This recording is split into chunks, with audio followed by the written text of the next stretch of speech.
할렐루야. 감사와 찬양과 영광과 존귀를 받으시기에 합당하신 우리 아버지 하나님, 오늘도 귀한 날 우리에게 허락하여 주시오매 감사를 드립니다. 하루의 시간에 첫 시간을 주님 앞에 나와 예배로 영광 올려드릴 수 있는 예배자를 삼아주셨으니 감사합니다. 오늘도 주님께서 원하시는 바, 말씀하시는 바, 그 말씀을 쫓아 살아나가길 원하오니 성령 하나님 말씀하여 주시옵소서. 종이 듣겠나이다. 그 말씀을 따라 주님의 나라와 의를 위하여 충성하며 살고, 주님 앞에가 잘하였다 착하고 충성된 종아 칭찬받는 삶을 살길 원합니다. 내 힘으로 할 수 없사오니 성령님 오셔서 도우시고 인도하여 주시옵소서. 예수님의 이름으로 기도드리옵나이다. 아멘. 사도신경 신앙 고백 드리겠습니다. 전능하사 천지를 만드신 하나님 아버지를 내가 믿사오며 그 외아들 우리 주 예수 그리스도를 믿사오니 이는 성령으로 잉태하사 동정녀 마리아에게 나시고 본디오 빌라도에게 고난을 받으사 십자가에 못 박혀 죽으시고 장사한 지 사흘 만에 죽은 자 가운데서 다시 살아나시며 하늘에 오르사 전능하신 하나님 우편에 앉아 계시다가 저리로서 산자와 죽은 자를 심판하러 오시리라. 성령을 믿사오며 거룩한 공회와 성도가 서로 교통하는 것과 죄를 사하여 주시는 것과 몸이 다시 사는 것과 영원히 사는 것을 믿사옵나이다. 아멘. 오늘 우리에게 주시는 말씀 사도행전 4장 32절로 35절 말씀입니다. 찾으셨으면 한 목소리로 합독하시겠습니다. 믿는 무리가 한 마음과 한 뜻이 되어 모든 물건을 서로 통용하고 자기의 재물을 조금이라도 자기 것이라 하는 이가 하나도 없더라. 사도들이 큰 권능으로 주 예수의 부활을 증언하니 무리가 큰 은혜를 받아 그 중에 가난한 사람이 없으니 이는 밭과 집 있는 자는 팔아 그 판 것의 값을 가져다가 사도들의 발 앞에 두매 그들이 각 사람의 필요를 따라 나누어 줌이라. 아멘. 찬송가 318장 찬송 올려드리겠습니다.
사도행전 4장 4절에 말씀을 들은 사람 중에 믿는 자가 많으니 남자의 수가 약 5천이나 되었더라 라고 하는 말씀만 보아도 이미 초대 예루살렘 교회 교인의 숫자는 5천을 훨씬 상회하고 있었습니다. 그들은 흔히 말하는 무지한 군중이 아니었습니다. 잡다한 사람을 모아놓은 무질서한 집단도 아니었습니다. 그렇다고 인위적인 조직과 체제를 갖춘 조직도 아니었습니다. 그렇지만 이미 거기에는 훌륭한 질서와 유기적인 관계가 얽혀 있었습니다. 교회는 생동감 있게 살아 움직이고 있었습니다. 성령님께서 그렇게 하신 것입니다. 본문은 그러한 모습을 우리에게 잘 나타내 보여주고 있습니다. 초대교회의 진면모를 지오라마 비전하게 했습니다. 32절 초반절에 믿는 무리가 한 마음과 한 뜻이 되었다고 말씀하고 있습니다. 초대교회는 마음이 모아졌습니다. 믿는 무리, 곧 교회가 한 마음과 한 뜻이 되었다고 합니다. 당시 유대교는 400년의 신구약 중간사의 암흑기를 거치면서 유대교 본래의 12지파 조직은 거의 사라졌습니다. 그리하여 새로운 종파가 생겨났는데 그것이 바로 사두개파, 바리새파, 에세네파, 열심당 등입니다. 이러한 종파가 역사의 필연적 부산물이라 하더라도 어쨌든 유대교의 분열상을 보여주고 있으며 파당 간에는 갈등도 심했습니다. 그런데 대부분이 그러한 유대교에서 개종한 초대교회 성도들은 마음이 하나 되고 뜻이 하나가 되었던 것입니다. 그들은 모든 종파를 극복했고 사회적 계층 간의 차이를 극복하였습니다. 그리하여 이제 그들은 그리스도 안에서 한 형제가 된 것입니다. 이것이 바로 복음입니다. 복음 안에서는 의인도 없고 죄인도 없습니다. 자유자도 없고 종된 자도 없습니다. 모두가 같은 하나님의 자녀요, 같은 형제입니다. 예수님은 마가복음 3장 35절에서 누구든지 하나님의 뜻대로 하는 자는 내 형제요, 자매요, 모친이라고 하셨습니다. 발편들도 같은 생각으로 우리 가족들에게 여러 번 이 말씀을 나누었습니다. 그 이유는 요한복음 1장 12절에서 영접하는 자, 곧 그 이름을 믿는 자들에게는 하나님의 자녀가 되는 권세를 주셨기 때문입니다. 이처럼 복음 안에서는 가히 혁명적이라 할 수 있는 사회 구조적 개혁이 일어나는 것입니다. 초대교회를 지오라마 비전할 때 자세히 깊이 두루두루 살펴볼 때에 둘째로는 사유재산을 포기했습니다. 32절 후반절입니다. 모든 물건을 서로 통용하고 자기 재물을 조금이라도 자기 것이라 하는 이가 하나도 없더라.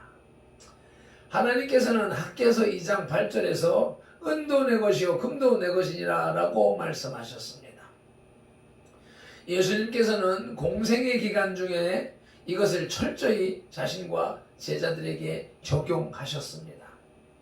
그래서 예수님께서는 마태복음 8장 20절에서 여우도 굴이 있고 공중에 새도 거처가 있으되 개인적으로 아무것도 소유하지 않으셨습니다.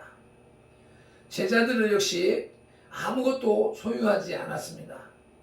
마태복음 4장 20절에서 베드로와 안드레는 생업인 그물을 버려두고 예수를 쫓았습니다. 마가복음 10장 28절에서 베드로는 모든 것을 버리고 주를 쫓았습니다 라고 고백하고 있습니다. 그리고 마가복음 10장 21절에서 예수님을 따르려는 자들에게 철저히 이것을 요구하시는데, 내 있는 것을 다 팔아 가난한 자들을 주라. 그리하면 하늘에서 보화가 내게 있으리라. 그리고 와서 나를 쫓으라 라고 하셨습니다. 그런데 이 말을 들은 부자 청년은 근심하며 떠나갔습니다.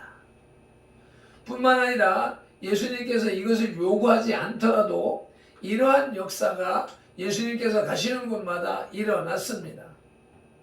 누가복음 19장 8절에서 삭개오는 내 소유의 절반을 가난한 자들에게 주겠사오며 만일 이것을 도색한 일이 있으면 4배나 갚겠나이다 라고 스스로 고백합니다.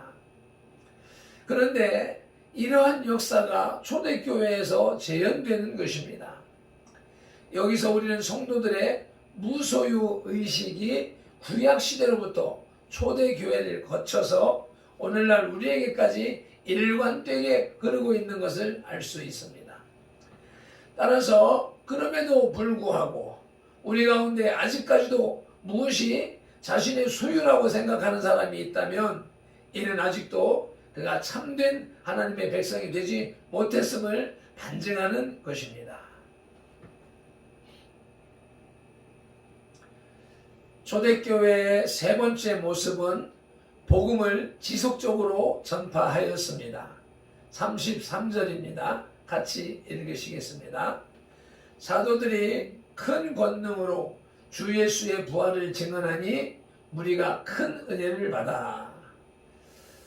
이는 교회에 그렇게 많은 헌금이 들어오고 재물들이 성도들 간에 오공하는데도 교회 지도자들이 거기에 현혹되지 않았음을 보여주는 말씀입니다. 그만큼 사도들이 본질적인 사명, 즉 복음 전파하는 일에 충실했다고 하는 증거인 것입니다. 그런데 이러한 사명은 교회의 역사를 통해서 우리에게 그대로 위임된 사항입니다. 우리에게도 역시 복음 전파의 사역을 가로막는 여러 요인이 있을 수가 있습니다. 그것은 본문의 사도들처럼 돈의 유혹일 수 있고 이후의 사도들처럼 고난의 위협일 수도 있습니다. 이러한 위협과 유혹은 복음을 전파하는 일에 반드시 따르는데 중요한 것은 우리의 자세입니다. 우리가 사도들처럼 복음을 전파하는 일에만 충실하다면 위협과 유혹은 우리에게 고통이 되지 않을 것이며 오히려 기쁨의 원인이 될 것입니다. 왜냐하면 이러한 고난을 통해 우리의 신앙적 인격은 더욱 성숙되고 하늘나라 상급은 더 커지기 때문입니다. 야고보서 1장 2절로 4절에 내 형제들아 너희가 여러 가지 시험을 만나거든 온전히 기쁘게 여기라. 이는 너희 믿음의 시련이 인내를 만들어내는 줄 너희가 알미라. 인내를 온전히 이루라. 이는 너희로 온전하고 구비하여 조금도 부족함이 없게 하려 함이라. 이것을 또 하늘나라의 상급에 대한 말씀을 살펴볼 것 같으면 마태복음 5장 11절로 12절입니다. 나를 인하여 너희를 욕하고 핍박하고 거짓으로 너희를 거스려 모든 악한 말을 할 때에 너희에게 복이 있나니 기뻐하고 즐거워하라. 하늘에서 너희의 상이 큼이라. 너희 전에 있던 선지자들을 이같이 핍박하였느니라. 아멘. 어떤 어려움이나 어떤 유혹 곤란이 있을 때에 그것은 하늘나라의 상급을 위한 시련이라고 하는 것을 생각한다면 우리는 기쁨으로 감사함으로 받을 수 있을 것입니다. 초대교회의 모습 네 번째는 사도들의 절대적인 권위가 인정되었습니다. 34절 35절입니다. 그 중에 가난한 사람이 없으니 이는 밭과 집 있는 자는 팔아 그 판 것의 값을 가져다가 사도들의 발 앞에 두매 그들이 각 사람의 필요를 따라 나누어 줌이라. 엄청난 헌금이 바쳐지고 성도 간에 재물이 오고 감에도 불구하고 사도들이 전혀 요동하지 않고 복음 전하는 일에만 전념하자 성도들은 더욱 사도들을 신뢰하여 자신들의 재산을 팔아 제자들에게 가져왔습니다. 발 앞에 두었다는 말은 소유권의 이전을 공표하는 행위인데 그만큼 성도들이 사도들을 신뢰했음을 보여주는 표현인 것입니다.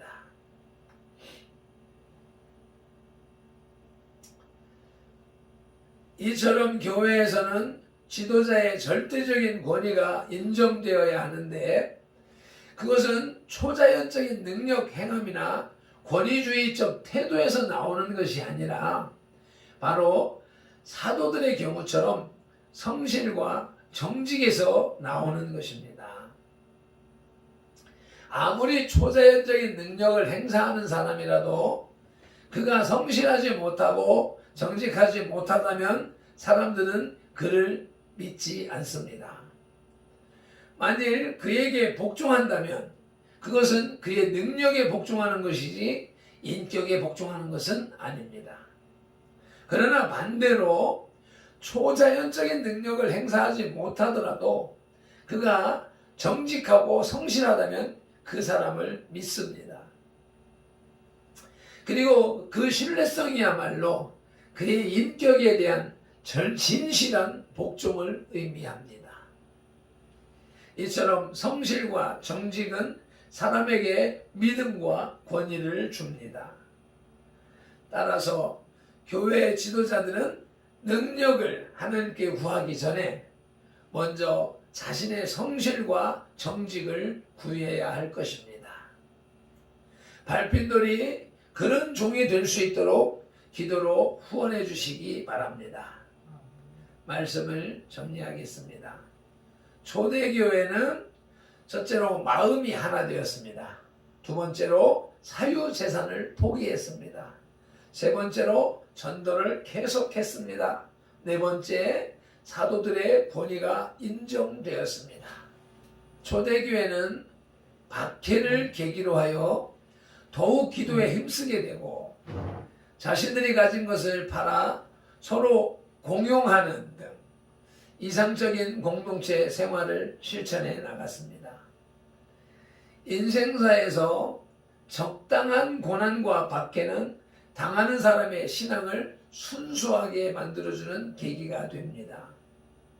아무런 문제도 기도 제목도 없는 안일한 신자들이 훌륭한 신앙을 유지할 것이라고 생각하기는 어렵습니다.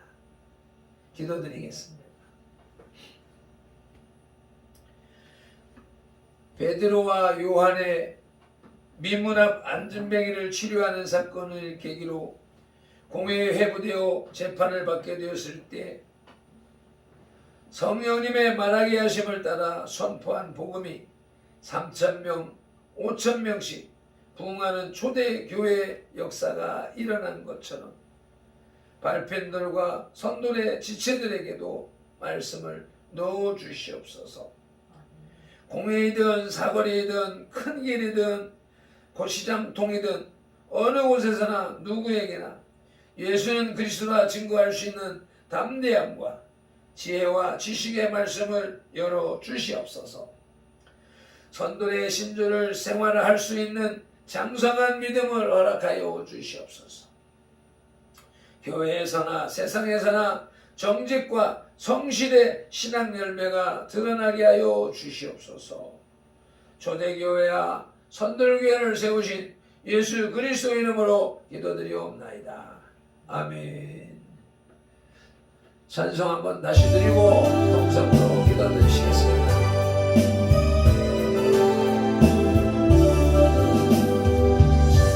여자의 흘린 피가 역사 속에 맥박치고 여자의 어린 복음 우리 감찬 맥이었다. 초대교회 이 향매는 이어받아 충성하고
생명의 면류관을 받으리라. 아멘 아멘. 주여 삼상하며 기도로 나가시겠습니다. 주여